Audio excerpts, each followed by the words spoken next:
اور جو لوگ ایمان لے آئے ہیں ان کے ایمان کے اندر پختگی پیدا ہو جائے گی۔ تو یہ 4 مقصد ہے۔ ہم آپ کو پریشان نہیں کرنا چاہتے، ہم اللہ رب العالمین قدرت کا چیلنج نہیں کرنا چاہتے، یہ 4 مقصد ہے اور نیک مقصد ہے۔ تو جب حضرت عیسیٰ علیہ السلام نے یہ دیکھا کہ مطالبہ کرنے والے بار بار اصرار کر رہے ہیں، ڈیمانڈ کرنے والے بار بار ڈیمانڈ کر رہے ہیں، اور اس کے پیچھے وہ صحیح مقصد بتا رہے ہیں، تو انہوں نے اللہ رب العالمین سے انتہائی خشوع خضوع کے ساتھ اللہ رب العالمین اللہم ربنا انزل علینا مائدۃ من السماء، اے اللہ، اے ہمارے رب، تو آسمان سے دسترخوان نازل کر دے، جیسا کہ میری قوم، میرے ساتھی حوارین مطالبہ کر رہے ہیں، جیسی ان کی خواہش ہے ایک دسترخوان اللہ تعالیٰ آسمان سے نازل کر دے۔ یہ حضرت عیسیٰ علیہ السلام نے دعا کیا دسترخوان کی نزول کے لیے۔ اللہ رب العالمین نے اپنے نبی کی بات کو سن لیا، ان کی دعا کو قبول کیا، لیکن اللہ رب العالمین نے یہ شرط لگا دیا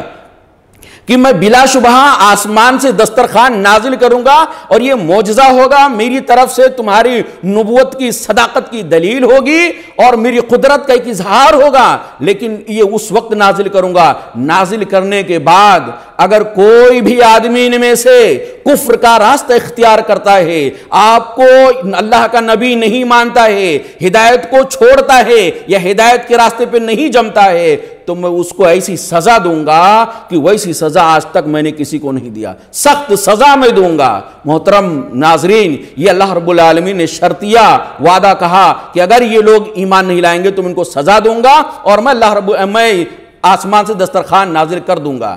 اب سوال یہ پیدا ہوتا ہے کہ حضرت عیسیٰ علیہ السلام کے ساتھیوں نے مطالبہ کیا دسترخوان کا، عیسیٰ علیہ السلام نے اللہ سے دعا کر دیا، اور اللہ رب العالمین نے دعا قبول کر لیا، لیکن شرط لگا دیا کہ اگر یہ لوگ ایمان نہیں لائیں گے دسترخوان نازل ہونے کے بعد تو ان کو سخت سزا دوں گا۔ اب قرآن کریم خاموش ہے، اللہ کے نبی صلی اللہ علیہ وسلم کی حدیثیں خاموش ہیں، صحیح سند سے ثابت شدہ تاریخی روایتیں خاموش ہیں اس بات پر کہ کیا دسترخوان اللہ تعالی نے نازل کیا یا نازل نہیں کیا۔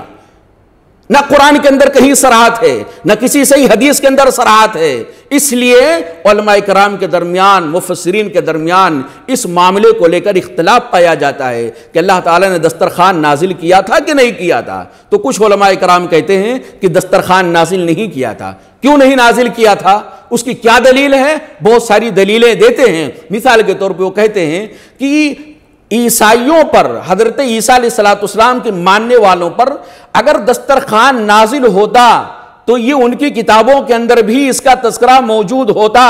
اور پھر عیسائی لوگ اس کو فخریہ انداز میں بیان کرتے کہ ہمارے نبی ایسے تھے کہ آسمان سے دسترخوان نازل کروا دیے تھے۔ تو یہ فخر کی بات تھی عیسائیوں کے لیے، لیکن ان کی کسی کتاب کے اندر مائدہ کا تذکرہ نہیں ہے، اور ان کے یہاں اس کا چرچا بھی نہیں ہے، بلکہ عیسائیوں کو اگر اس مائدے کا واقعہ پتا چلا ہے تو قرآن کریم سے پتا چلا ہے۔ تو ایک تو یہ کہ ان کی کتابوں کے اندر اس کا ذکر نہیں ہے، ان کے اپنے مجلسوں کے اندر اس کا ذکر نہیں ہوتا تھا۔ دوسری بات یہ، دوسری دلیل یہ کہ اللہ تعالیٰ نے نازل نہیں کیا، اللہ تعالیٰ نے کہا تھا میں نازل کروں گا، اگر کوئی نہیں مانے گا تو ایسی سزا دوں گا کہ ویسی سزا میں نے کسی کو نہیں دیا۔ تو مطالبہ کرنے والے ایسا لگتا ہے کہ وہ بولے ہم لوگ کمزور ہیں، انسان کمزور ہے، اور اگر کوئی نہیں مانے گا تو اللہ کا عذاب آئے گا، اس لیے وہ اپنی اس مطالبے سے مکر گئے اور اپنی اس مطالبے کو کینسل کر دیا۔ اس لیے کہتے ہیں مائدہ نازل نہیں ہوا۔ علماء کرام جو کہتے ہیں دسترخوان نازل ہوا وہ جمہور علماء کرام ہیں، اور وہ کہتے ہیں دسترخوان نازل ہوا۔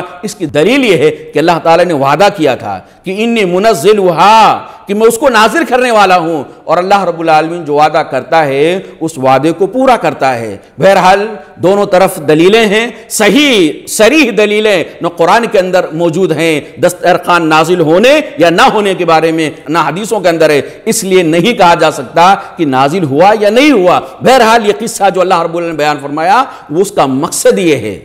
اس کا مقصد کیا ہے؟ یہ اہم پیغام ہمارے اور آپ کے لیے ہے، وہ یہ کہ انبیاء کرام سے معجزات کا مطالبہ کر کے ان کو حیران اور پریشان کرنا، ان کو آزمائش میں ڈال دینا، یہ اللہ کو قطعاً پسند نہیں ہے۔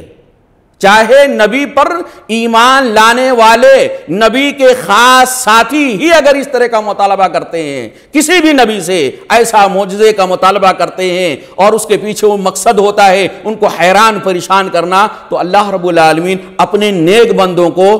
پریشان ہوتے ہوئے اور آزمائش میں لوگوں کے ذریعے سے ڈالے جانے کو اللہ پسند نہیں کرتا۔ اس لیے اللہ تعالیٰ نے اپنی ناراضگی درج کرایا اور کہا کہ میں نازل کروں گا، اگر کوئی نہیں مانے گا تو پھر اس کی خیر نہیں ہے۔ یہ ہمارا اور آپ کا اس واقعے سے اللہ تعالیٰ نے پیغام ہم کو اور آپ کو دیا ہے۔ لہذا محترم ناظرین، ہمیں اس واقعے کے پس منظر میں اس بات کو سمجھنا چاہیے کہ جو چیزیں قرآن سے ثابت ہیں، جو چیزیں حدیثوں سے ثابت ہیں اور جتنی ثابت ہیں اس پر ایمان لائیں، اس سے عبرت لیں، اسے نصیحت لیں، اور جو چیزیں قرآن حدیث کے اندر بیان نہیں کی گئی ہیں، جہاں قرآن حدیث خاموش ہیں وہاں ہمیں خاموشی اختیار کرنے ہی میں عافیت محسوس کرنی چاہیے اور اپنی نجات محسوس کرنی چاہیے، چونکہ اس کے جاننے کا اب کوئی سورس نہیں ہے، کوئی ذریعہ نہیں ہے، نبی کریم صلی اللہ علیہ وسلم جا چکے ہیں۔ اس لیے ہمیں اس معاملے میں سکوت ہی اختیار کرنا چاہیے اور جو پیغام ہے وہ پیغام اختیار کرنا چاہیے۔ اللہ رب العالمین سے دعا ہے کہ اللہ تعالی ہم تمام ناظرین کو اور ہمارے تمام بہنوں اور بھائیوں کو رب العالمین اس بات کی توفیق عطا فرمائے کہ قرآن کریم کے قصوں سے اپنی اصلاح، اپنے گھر کی اصلاح، اپنے خاندان کی اصلاح کی فکر ان کے اندر اللہ تعالیٰ پیدا فرمائے۔ آمین۔ اقول قولی ھذا استغفر اللہ لی ولکم ولسائر المسلمین فاستغفروہ انہ ھو الغفور الرحیم۔ والسلام علیکم ورحمۃ اللہ وبرکاتہ۔